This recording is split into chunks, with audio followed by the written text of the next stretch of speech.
kubambwa kwa Yesu.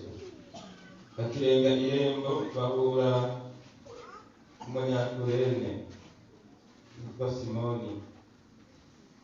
Iyo baramufata kugira bamutwaze iki? Umusaraba. Kuko ijambo ry'umusaraba tubabona ari urupfu. Ari ubupfu, ariko kuri twebwe abakizwa n'ubushobozi bw'Imana. Ijambo ry'umusaraba tubabona n'ubupfu. Iri jambo ryumvikana neza mu buryo bw'impwemu, ariko kuri twebwe abakizwa n'ubushobozi bw'Imana. Umusaraba n'amageragezwa. Abaririmbyi bakunda kuririmba ngo duterure umusaraba. Abasoma ngira ngo baratujya umusaraba Yesu Kristo yikoreye, bamuhenagura bamufata nabi, ngira bari barakiriho kuwapima, agira ngo azoba yarasomye akambwira ibyo wapima. Ntawabisomye muri mwebwe?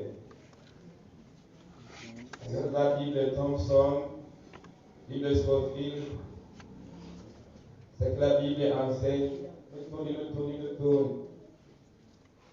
None ntawo tubwira uyu musaraba iyo wapima.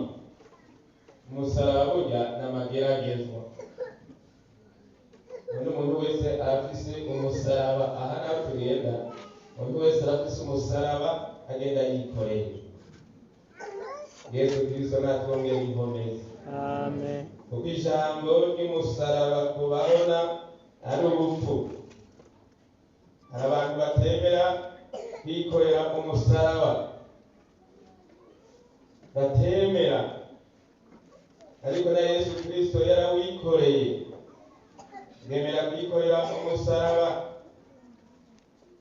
agenda awikoreye, bamukubita, bamuhenagura, bamuha ibinoko, bamwambura impuzu yari yambaye y'inyambarabami. Ariko Yesu Kristo aremera kwikorera umusaraba. Ariko kuri twebwe abakizwa n'ubushobozi bw'Imana. Ku bantu bakizwa, iyo bariko baraca mu mageragezwa, bavayo ari bishirira. Yesu Kristo nashimwe. Hajya Sheduraka na Meshaki na Abedenego na Daniyeli barikoreye umusaraba, bagize ijambo ry'Imana, banse gusenga ibigirwamana, banse kurya neza. Reka kurya neza ni bibi. Kurya neza ni bibi. None ko muhora nuko mutage. Kurya neza ni byiza. Nuko baranse kwikorera umusaraba, bazi twebwe ako turya izo firiti zaciye imbere y'ibigirwamana, ako turya izo nyama zaciye imbere y'ibigirwamana, bazi inyama hajya rero n'akamaramaza. Benshi baragwa kubera inyama. Nari nkiri umwana muto mbona umugabo abonye inyama arajukumira, kandi ayibonye ari mbisi. Tangura gutamba, aratamba, ngomuhe n'ikimuhitane. Hanyuma rero ngeze mu ntara abwira papa, nabonye umugabo ati inyama mbisi, nkibona. Emwe naho twahura nacambwe kuko ariko nanjye yonze. Inyama. Ubwo baranka kurya inyama, baranka kurya z'umwami, baravuga bati turi imboga z'isoromani. Hajya bari bikoreye umusaraba. Yesu Kristo natwongere inkomezi. Hajya rero bari bafise ubushobozi bw'Imana, sibo bariho, n'Imana yari muri bo. Ntibiganza, baraganzwa n'Imana. Imana nidufashe cyane. Yesu rero bagiye kumubamba, yari yikoreye umusaraba, indugumba, imishishagu, yari amerewe nabi. Babona Simoni umunyakurene bati aha, caha, akira Yesu y'umusaraba. Mbio haraka. Reka basi abandi bari basohoye. Mugabo Simoni umunyafrika aremera kwikorera umusaraba. N'amahirwe ni abanyafrika bazoza mu ijuru ari benshi. Kandi ni ngombwa. Haleluya. Haleluya. Yani mwatumvise les Africains tuzoja mu ijuru turi benshi. Ni twebwe twakiriye Yesu Kristo umusaraba. Ntawundi. Abandi baranse bari kubyemera gute abo bari bamugatuye.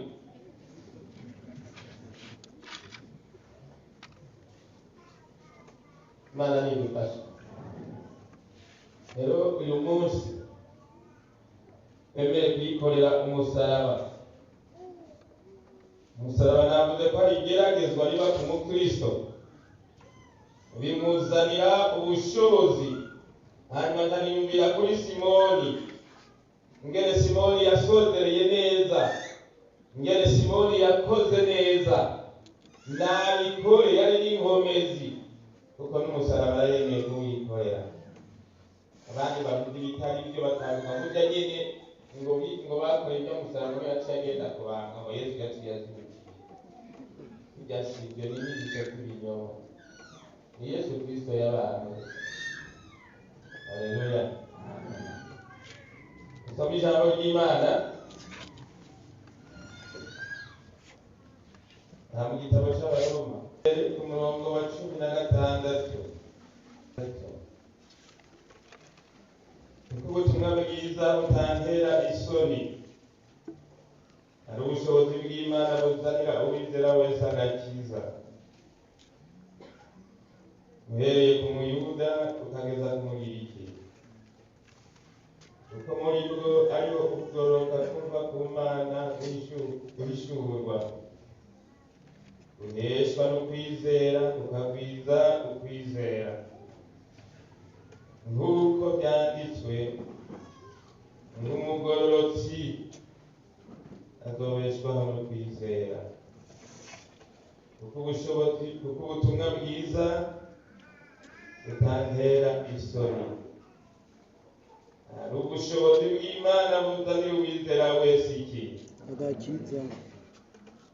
Uyu mukozi w'Imana Pawulo yari yikoreye umusaraba ari mu Baroma.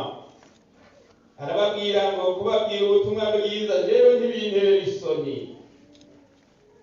Pawulo yari yikoreye umusaraba ari mu mageragezwa, yarahambwe nk'uko yahamye abandi,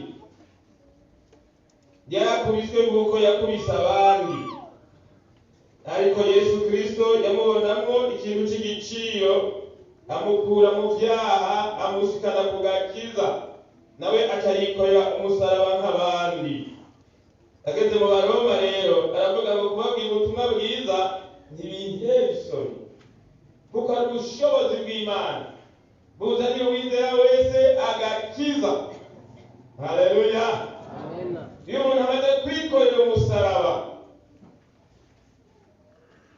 akumva yuko afite umusaraba yakijijwe ari uw'Imana, kuvuga ubutumwa ntibimutera isoni, kuko n'ubushobozi bw'Imana buzanira uwizera wese agakiza. Haleluya. Amen. Haleluya. Amen. Muri iki gihe tugeze mu gihe cyo kwikorera umusaraba. Umuntu akumva ko yashitse ku musaraba, umuntu akumva ko yakijijwe, atari agakiza k'agakompororano. Mukozi w'Imana Pawulo ageze mu Baroma, Muroma umwe namubwiye nti ibyo uvuga byose menye ko ari mwebwe mwamwishe, jewe nzira ni mwebwe. None so bamugatu y'Abaroma mubanje kugira kwibanga no bamwishe n'abasoda bakubita bamushikira baranagomba. None sivyo arababwira ati mwe Abaroma mwe ubutumwa bwiza kubabwira ntibintera isoni n'ubushobozi bw'Imana buzanira uwizera wese agakiza, uhereye ku muyuda ukageza no ku mugiriki. Umuntu yamaze kwikorera umusaraba agashika ku musaraba ntaterwa isoni no kuvuga ubutumwa bwiza, amenya ko harimo inyungu. Birivuga ngo abashikanye benshi k'ubugororotsi bazokwakaka nk'inyenyeri. Kubera wa musaraba yumva inkomezi, kuko agomba gushikana benshi ku musaraba. Avuga ati ngomba mfate ikimbere mwiri ubutumwa bwiza uriya kugira ngo nzomuronkere ingero. Rero amaze gushika ku musaraba kuvuga ubutumwa bwiza ntibateye isoni. Ndabona umuntu babwira ati senga, ntasenga, ntabaraki. None gusenga si ukuyaka n'Imana. Sinzana nasengeye cy'urwo ruhimbi ndabura umugabo n'umwe asenga.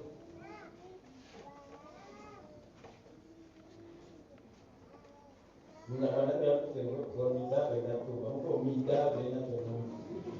Jewe resi numvise igituma ngibigoyera atamugabo n'umwe asenga mu rusengero.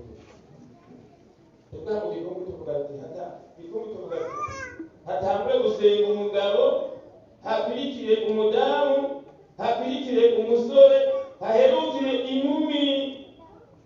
Atasenga uko nyene.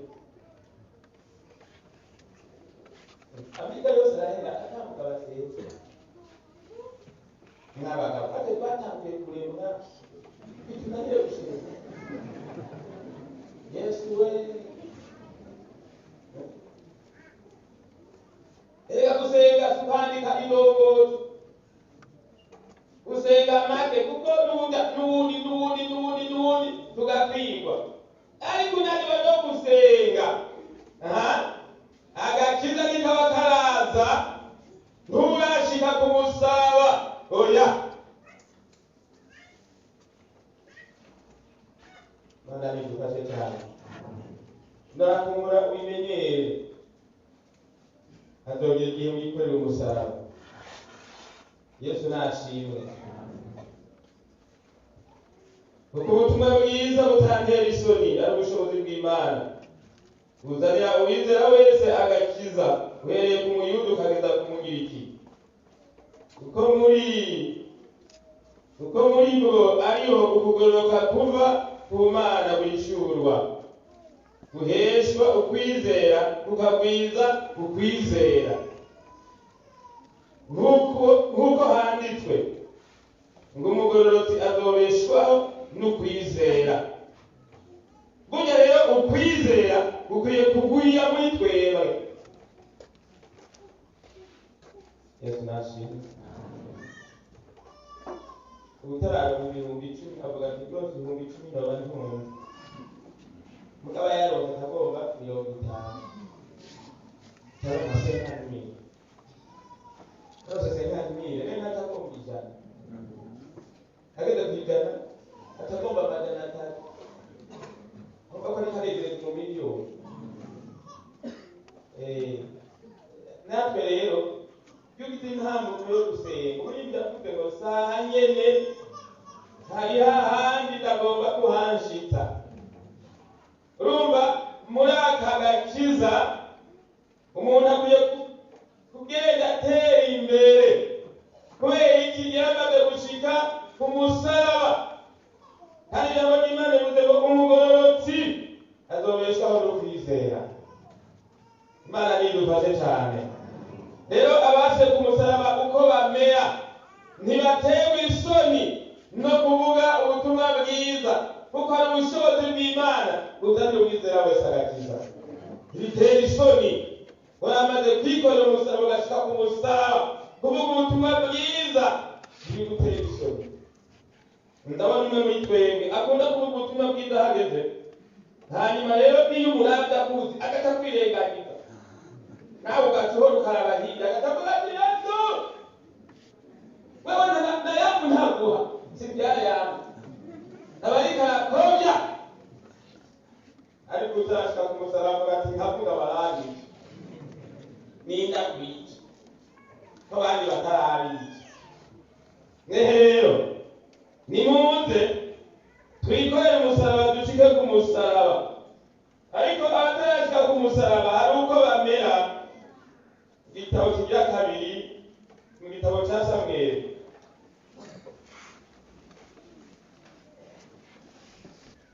urupapuro n'amajana 366. Maze umwami Dawidi ashitse i Bahurimu,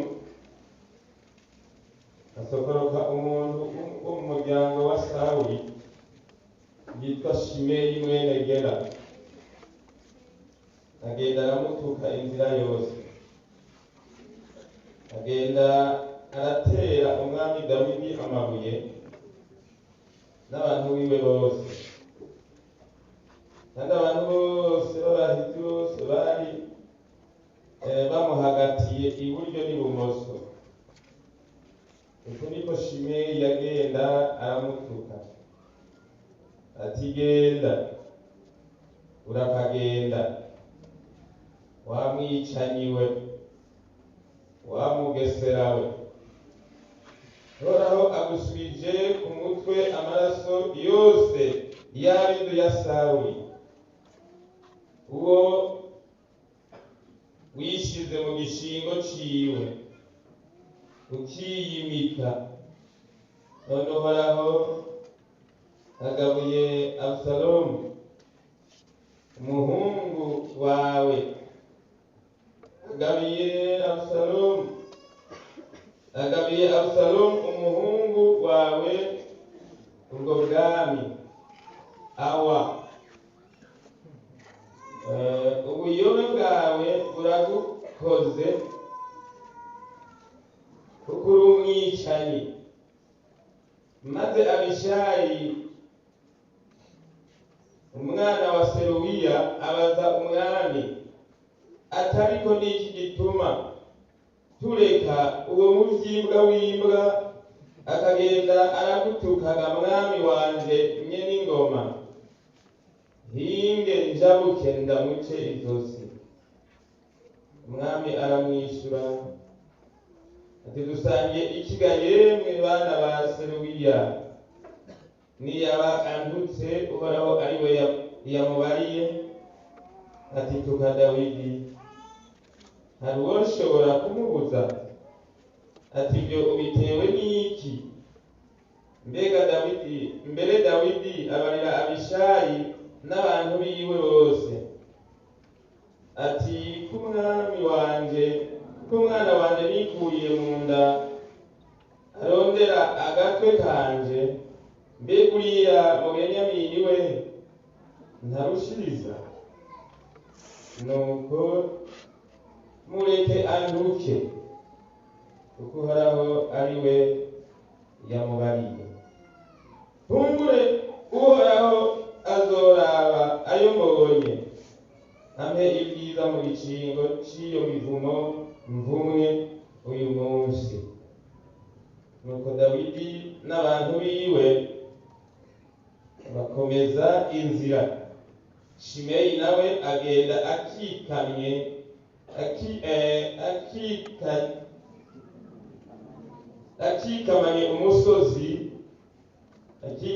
umusozi abangikanye nawe, amutuka ingenda, amutera amabuye, asura umukungugu.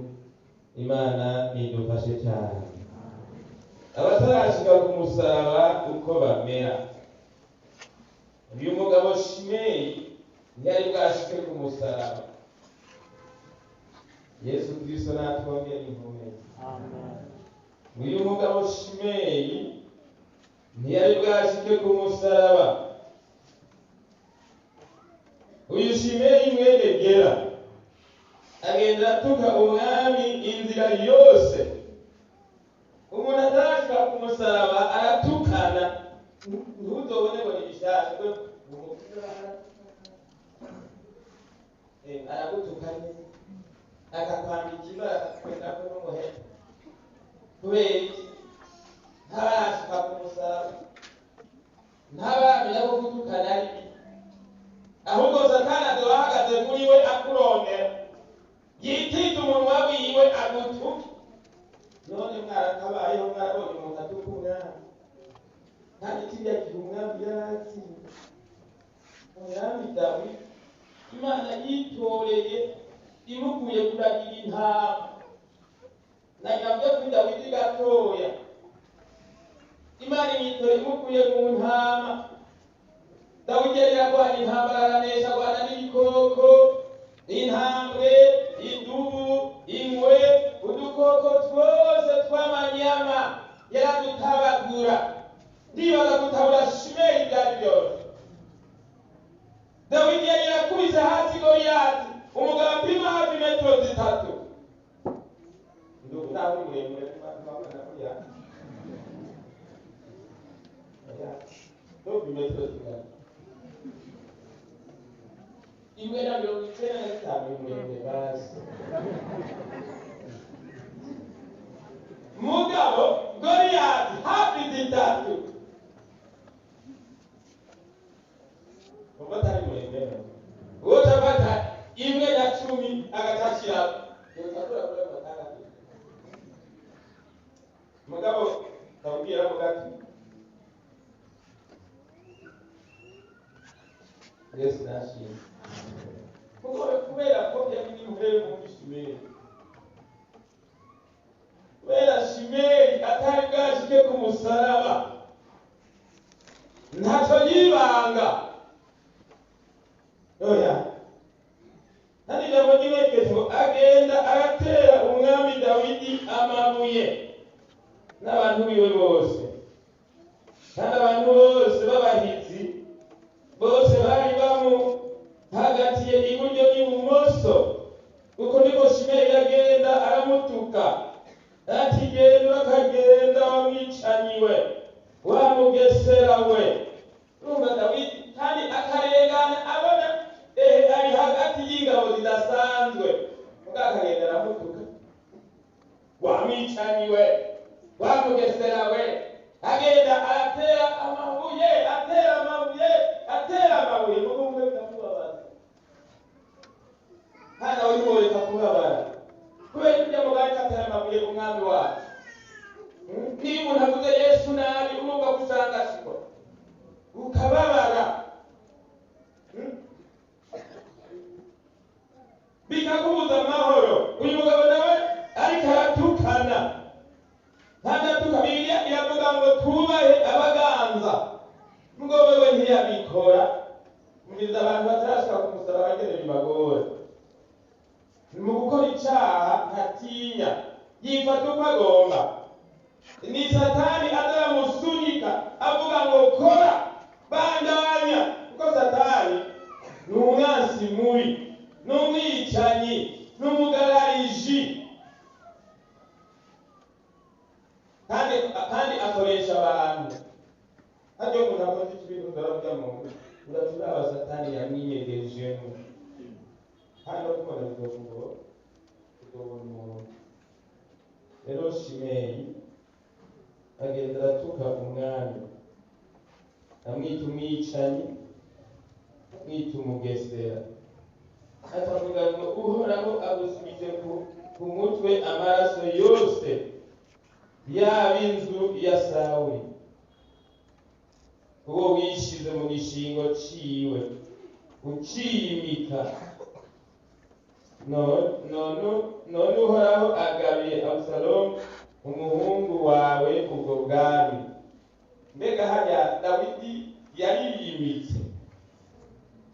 Dawidi ntiyimitse. Kujya hajya iri umuntu ariko atukana ntiyiyumvira. Avuga sans réfléchir. Avuga atiyumvira. Muri twebwe ko twamaze gukizwa, hariho ibyaha bito bito umuntu afata nk'ibisanzwe. Urashobora gusanga abakristo bagitukana, bakigayana, bacinkorakoza, bita mu bitabaraba. Hano Shimei yitewe mu bitamuraba,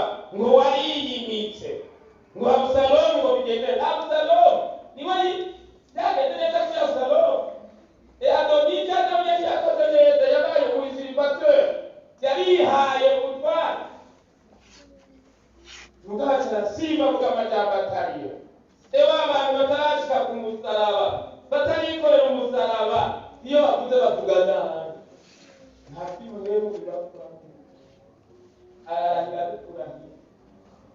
Zange zishimye.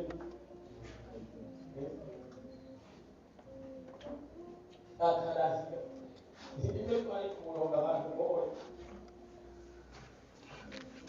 Ariko ari abakozi b'Imana kugira tujye gufunga kandi mu gipande rwose muza ku murongo kandi amatitire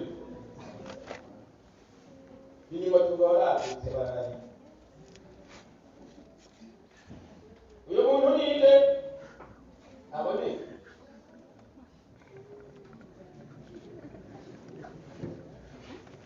iyabone none ibyo biterwa n'iki?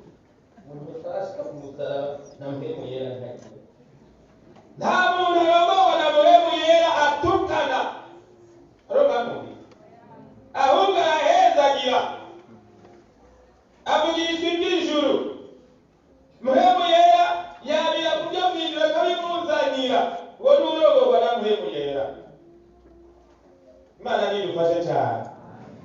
Rero twese kugira ngo tuzoshike mw'ijuru, kugira ngo duhange ibi bihe, ni ukuba twaramaze gushika ku musaraba, ukaba ufise umusaraba wikoreye kandi ukagwana iyo ntambara ukayinesha. Dawidi iyi ntambara yarayinesheje. Amen. Yarayinesheje. Numvise ko yayinesheje. Yari umwami kandi agufyonze ntawaza kwitwara. Yari gufyonda Shimei bien. Yatavuga ati zana ujya mugabo mushirega ivuga cyo ari kubato.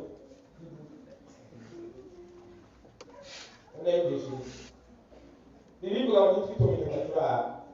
Ejo kazo kwitamika kuraba bakagufata. Nudobwe mu mupande hose. Atuvuga uti mugenda byo.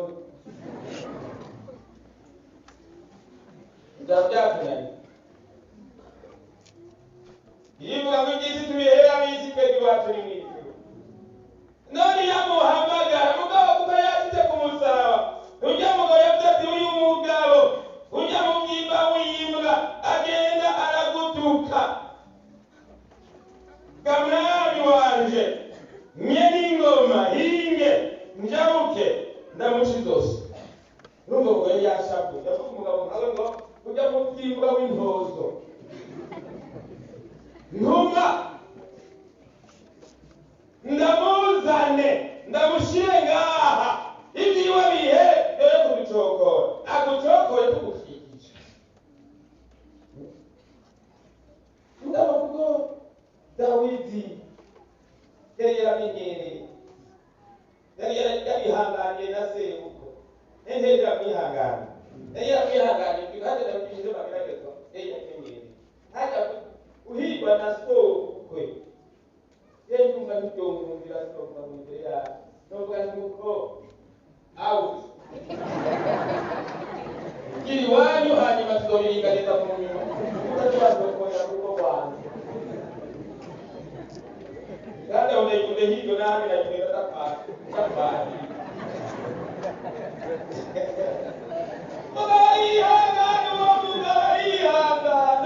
ayihangana arasubira kuririmba umuntu umurinde kandi kuririmba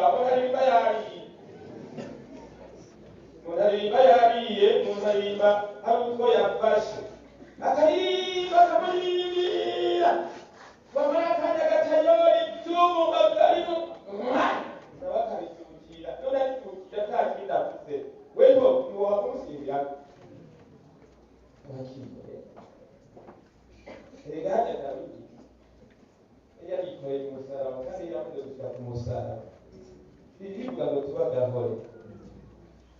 Yesu nashimye. Yabaye agahore Dawidi kandi Dawidi yamaze avuga ngo Mana imbabazi zawe zizonyemeza ibihe bidashira.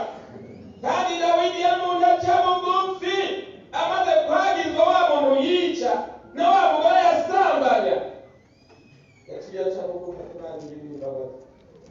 Ariko uyu munsi abaca bugufi ni bake icyo bugufi biragoye ntibibakundiye. Hanyuma rero Dawidi ko yarikoreye umusaraba ko yamenye amageragezwa yaciye avuga ati mureke anduke kandi umuntu agututse ntacuba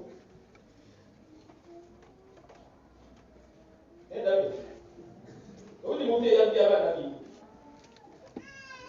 kandi umugabo apfuye kuba kandi yari mugenzi cyane bana banje ahamagara umuhungu umwe w'imfura ahamagara n'uwa kabiri ahamagara n'uwa gatatu kugira ngo babwire ijambo agikomeye murabona ahantu kuba akagira umuntu azobatuka ntimuzomusubize niyo gutuka ati waba wawe ukabona nta muyintu ufise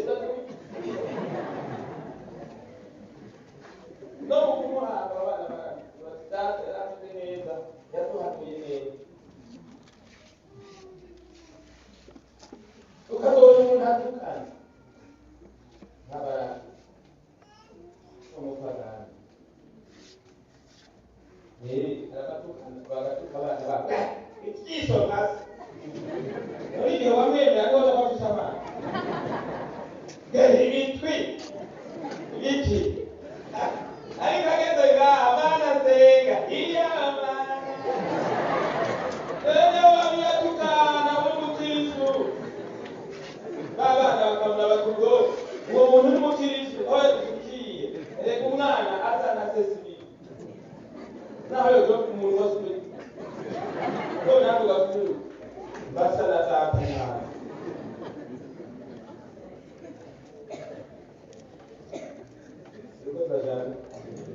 kutukana n'icyaha imana ntidukoze cyane kandi abagira ibyo baba barashika ku musaraba imana ntiduhezagiye cyane dawidi ataravuga ati mureka nduke kunduka si ibintu kuko uhoraho ari we yabimubariye kumbure uhoraho azoraba ayo mbonye ampe ibyiza mu gishingo cy'iyo mivumo mvumwe uyu munsi yaririmba atari umunsi yindiri ati kandi nabona toshira iyi mivumo ariko aramvuma aha niko ndavumwa aha niko ndagirirwa nabi ndazi yuko nzoronka izosubira muri iyo mivumo ndaza vuba nzanye ingero kugira ngo ngere umuntu wese ibikwiranye n'ibyo yakoze ati ndazi ku munsi umwe nzoronka ingero ndiko ndasoma mu gitabo c'abaheburayo igice ca 11 dawidi ndamubona mu babaye abahizi bo kwizera yihanganiye byinshi ahari imana imuhezaje kandi ari muri paradizo natwe icyo duha tukagira ingeso nziza mu mahanga icyo duha tukagira agakiza gashitse tukikorera umusaraba tugashika ku musaraba tukaba kristo bakirijwe bamenye imana banze ibyaha ibyo ari byo byose abidaranga ibyaha aremera nabo mutuka emera nabo mugirira nabi none wewe uhagaze hehe utarashika ku musaraba muramusukanije mbere uracyashyize hajya rero umuntu atarashika ku musaraba usanga abanyamateke mwemera ntacyo yakoze mu bugingo bwawe none ayo manyamaga wa mugabo uyakura hehe ko yesu atagize amanyama bariko baramuhanga ko dawidi atagize amanyama ko stefano atagize amanyama oya najyaza kubwira n'umugabo yagize amanyama kandi abona ko agira we bibiliya ibiyigere ibisuma bibiri bibana yagize kubambwa no gutukana habura ubambye hanyuma ugatuka utotutse hajya rero kugira ngo umuntu atukane n'ubwira umutima ukomana yagibuye ariko umuntu avuga ati mwami twebwe tuzi ibyo twakoze ariko wowe tugize ibyo utakoze none rero ku ruhande rw'iwanyu uwatukana mu muheto uranyibuka ntibashika mu bwami bwawe bwo mw'ijuru. Yesu akavuga ati ubu nyene urabana nanje muri paradizo. None wa wundi yagira Mariya yaragiye muri paradizo, rero yagiye n'umuzinya mw'ijuru, siwe yamwiciye hajya kizotuja kuja mw'ijuru nayo manyama nyene, nizo ngeso n'ubwo bwango n'iryo shari n'ibyo byaha by'uburyo bwinshi byo tuza kuja mw'ijuru. Hari umuntu yihanye aragira imbabazi, none Dawidi we yagira imbabazi kuko atarakamanya hari kwaye kugereza kuna numa zakishoda mbona mwimambero yatanizera manya bavuga bavuga iwacu ngo turamanya numva rero mu miryango iwacu mwana n'amakusa, ariko siko Bibiliya ivuga. Reka kwitwaza ibintu by'amaraso, reka kwitwaza ibintu by'akaronda. Bivuga ngo iyo umuntu ari muri Kristo Yesu aba ari cyaremwe gishasha, ibya kera biba byaramaze kurengana. Bigaragara neza ibyo ukora ni uko utaraba muri Kristo Yesu, nturikorera umusaraba, nturashika ku musaraba, nicyo gituma bitagenda neza. Hanyuma mu bishengero byatutswe kubera umuntu umwe. Yesu Kristo naduha inkomezi. Amen. Naduha inkomezi kandi. Amen. Uyu mukozi w'Imana Dawidi abandanya urugendo, ariko uyu mugabo Shimei atagenda akikamanya umusozi, agenda aramutuka, wa mbwa we, wa mugesera we, wa mwicanyi we, akikamanya umusozi, agenda aramukubitira n'abavuga agenda.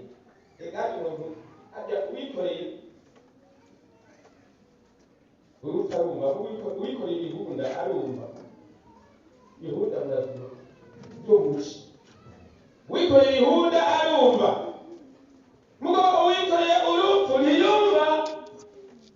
Nawe mutebano turawe avuga ati jewe uranshora ukacumure urenganire kuko baramubana ndamubwiye uyu munsi ijambo ry'Imana yakubwira ngo reka ibyaha, reka ibyo byose byavuzwe, ukanga wikoreye iki? Urupfu. Ingero y'icyaha ni urupfu, ariko ingabire y'Imana ubugingo budashira bubonerwa muri Kristo Yesu. Agendera gucogora, akikamanya umusozi amutuka. Dawidi ati ngo tugende mureke aho. Imana nibifashe cyane. Rero iyo umuntu agututse ntacubara, urabyumva, buri muci y'ikibyatsi haba byinshi. Uhanura niho bariko baraja mu ijuru, mwebwe mukiri bato muzohura n'abantu bici, muzohura n'abantakici, muzohura n'abamunwa n'abatigarura. Ubu ni isaku zikarwa. Nama nitegereza muri iyi misozi ahantu hari imyonga, abantu baje kurima bari ibiharage bagire hose hariye, akavuga ngemwe kuki rwose n'abageze kure nta bikorwa bafite byo muci, baca bicara hamwe bakabesha ngo nta kazi bagira. Rero ikigomba muri uko kubesha uzosanga umwe ariko aradukenyera, turabura ariko kwa kangahe bivuge aho bafata ibende bikoro bifite kandi bagenda bapanze kose.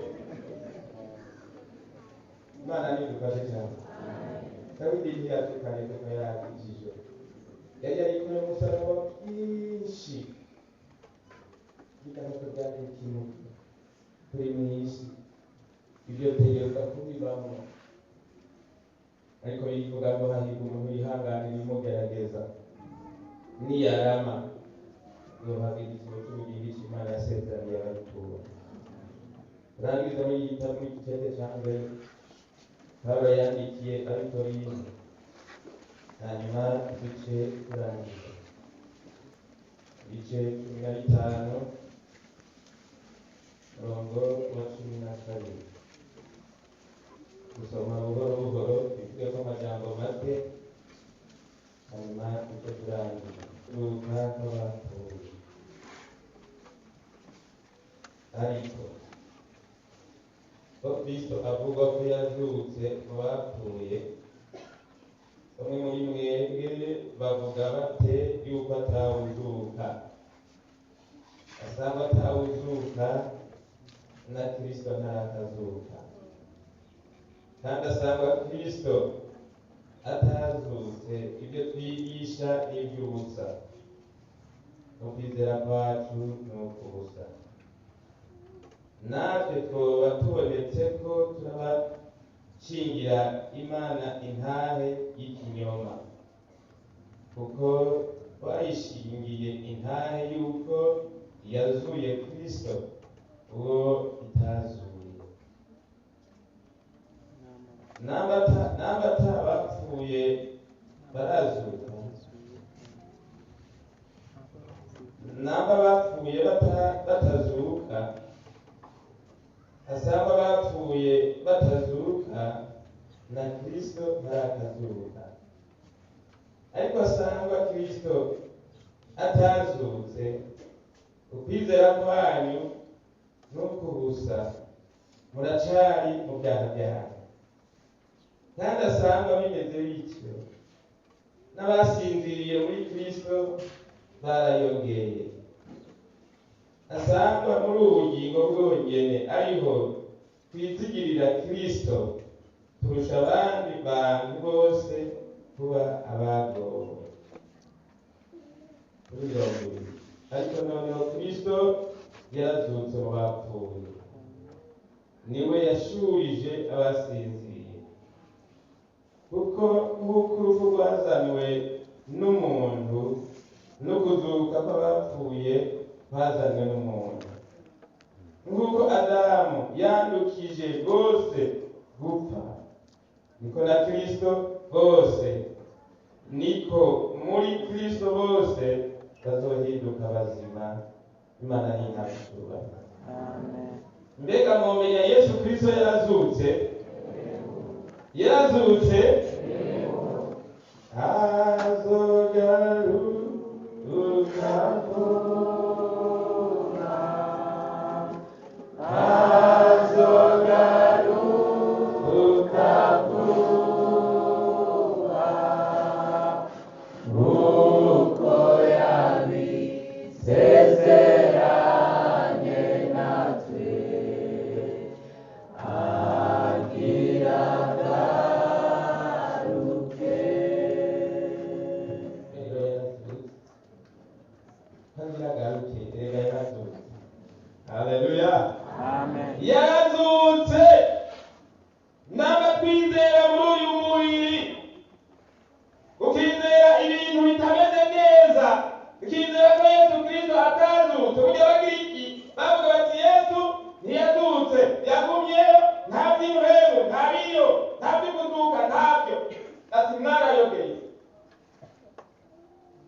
Yesu Kristo natwongera ingome.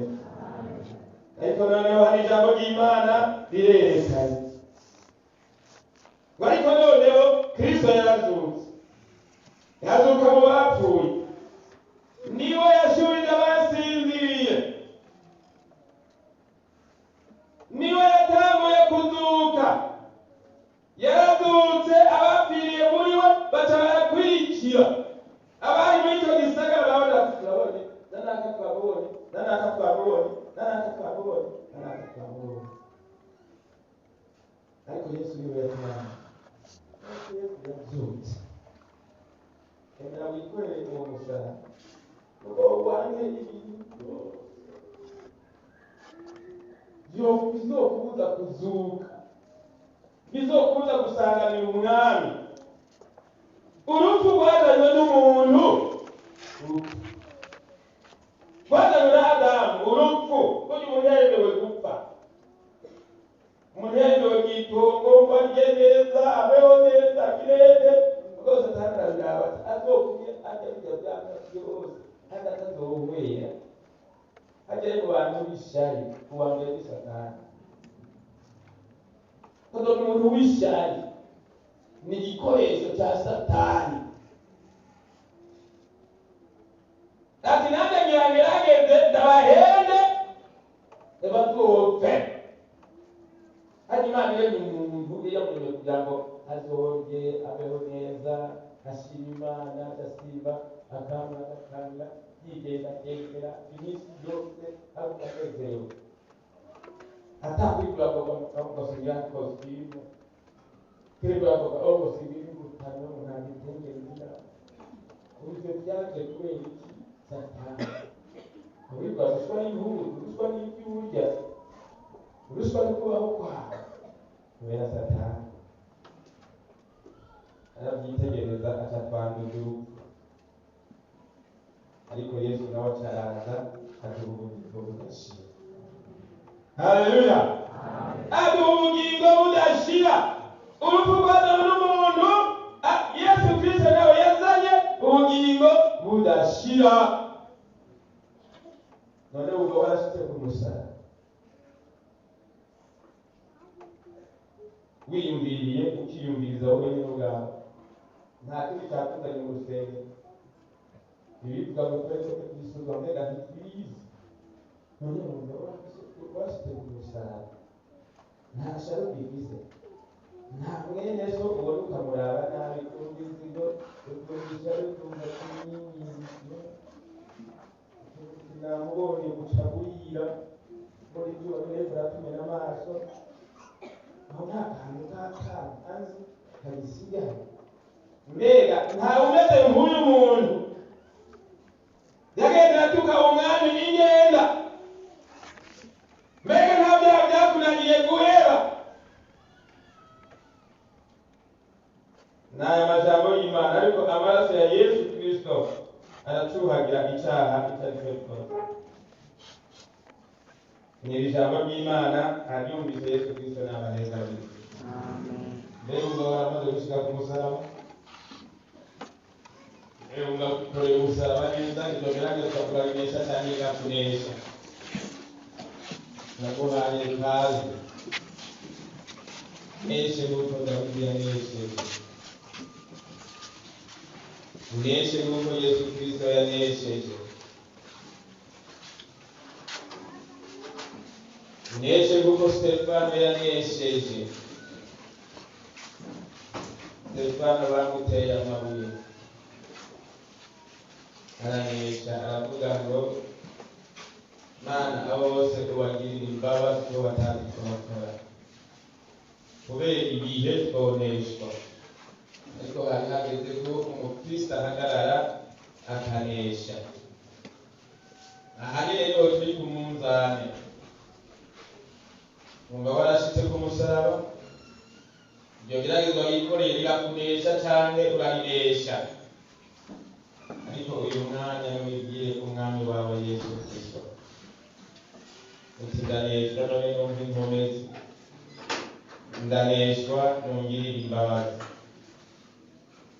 Turaguhaye ikaze. Barindi baririmbye ku gusenga, mwigire hino ngaha haracariho, gira aha hino haracariho. Mugabo bari ngaha nibo baza, mwebwe twokukamyo mugeze nyine no buzuye. Muri ibyo yaririmbye avuga ngo gusenga, ugusenga. Iyo dusugejwe n'abageragezwa, iyo dusugejwe n'abatutuka, iyo dusugejwe n'abatuvuga nabi, ufukama ugasenga, intsinzi iraboneka. Nta rero kwihangana itakuza. bamenye byavuze ngo je ndi mukristo nzokwama ndiwe mu bintu byose dushika kuvuga. Mana yo mw'ijuru, ni Imana igira neza, ni Imana isakaye ubwiza bwayo mw'ijuru. Turagushimiye ko waduhaye umwanya mwiza wo kuba hano mu ngoro yawe. Twumvise ijwi n'umutima ko dukwiye kuba hano mu ngoro yawe, kandi by'ukuri uyu mutumiro wabaye mwiza. Hariho abaduha ama invitation ya bya bindi by'akanya gato by'ibiyoka, ariko ubutumire bwawe ni ubutumire bw'ubugingo budashira. Wakoze kudutumira kugira ngo dushike ku musaraba, kugira ngo twikorere umusaraba, ntidutere isoni kuvuga ubutumwa bwiza, kuko ari ubushobozi bw'Imana buzanira uwizera wese agakiza. Nta muyuda nta mugiriki abaho, bose bakunzi mwiza baba bakeneye kuja mw'ijuru. Bibiliya yatweretse abatashitse ku musaraba cyangwa batikoreye umusaraba uko bamera, baratukana, bakora ibyaha by'uburyo bwose, baraborerwa, barasambana, bagira ikigwamana, baja mu bwoko n'amoko. Abana abantu batarashika ku musaraba, ariko raba uyagendera atuka umwami yivugira ibyo agomba. Ariko kuko Dawidi yageze ku musaraba, yababwiye ngo nimubareke anduke, uwundi atireka iyo mbwa y'imbwa tumuca izosi, ariko avuga ati mureke aho yatumwe n'Uhoraho. Mana yo mw'ijuru, abasabyi bawe barazi ko izuka ririho, barazi ko umuntu wese azoronka ingero ikwiranye n'ibikorwa yakoze, barazi kuzoza ko Adamu yazanye urupfu, nawe Kristo wazanye ubugingo budashira. Nicyo gituma bumvise ijambo ryawe, bapfukamye imbere yawe, bagusaba imbabazi, bagusaba ikigongwe, bavuga ngo ubaharire utabaruriye mw'izina rya Yesu Kristo. Bibize mu ryariba ryawe ry'amaraso, bavera abagororotsi ata majwi kabagiriza ikibi. Mana yo mw'ijuru, tubagirire neza uko imbabazi zawe zibabeko. Umaze kubakorera mukunzi mwiza, bumva inkomezi mu maso ya Yesu Kristo, bamere nka Dawidi yihanganye, akihanganira bamucokora. Wewe yarazi ibikorwa byiwe, wewe ntiyahagaze ku cyubahiro, naho icyubahiro kiriko kiramara benshi, ariko we yahagaze ku cyubahiro, wewe yarinze umutima wiwe. Bivuga ngo turinde imitima yacu kuruta ibindi byose, kuko hariho ubugingo bududubiriza. Mubagire imbabazi, ubaharire utabaharuriye, babe hano mukunzi mwiza, bumva neza yuko imbabazi z'Imana ziri kuri bo. Ubahe ubushobozi bwa Muhemu Yera, ubahe ubushobozi bwa Muhemu Yera. Dawidi biraboneka ko yari muri Muhemu atari mu mubiri, naho Muhemu atari bwahishurwe. Yaramurongoye, yaramuze gukora ibyaha, ahagarara nk'umukristo. Naba nabo urabaha guhagarara mu gihe cy'imbombane, kuko bikoreye umusaraba kandi baramaze gushika ku musaraba. None urakoze kubagirira imbabazi, urakoze kubatunganirije byose, mu izina ryawe rya Yesu Kristo n'Umwami.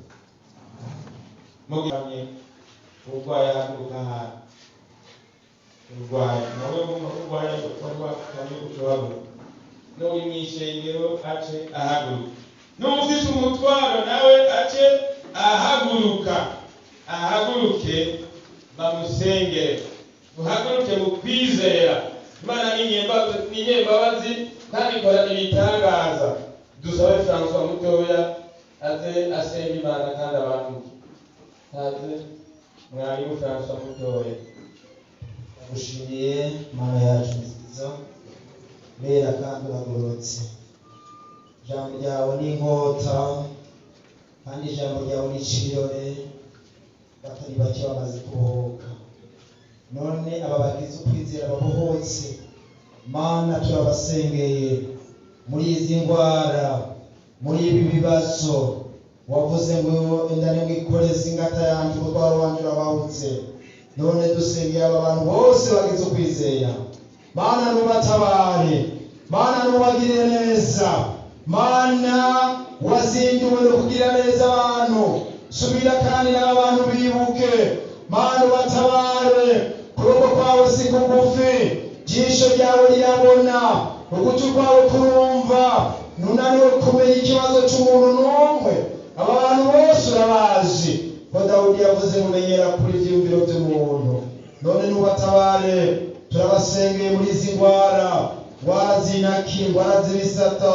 Turasengeye umuntu wese afise umutwaro, turasengeye umuntu wese afise ibibazo bimaze igihe, ibibazo bimeze nk'imisozi, bimeze nk'aya misozi yari ihagaze imbere ya Zerubabeli. Turabikoze ko mu izina rya Yesu, umuntu wese aronka inyishu. Urakoze kuri Imana, Mana igira neza. Turakweretse n'aba bantu bamaze igihe bariko barondera inkomezi, badendebukiwe, bagenda bakonyera, bose turabakweretse. Wongere gusuka umuriro wampweme muri bo, mu mitima yabo. Urakoze kuvyumvise kandi kubagirira neza, mu izina rya Yesu umugororotsi no Kristo. Amen.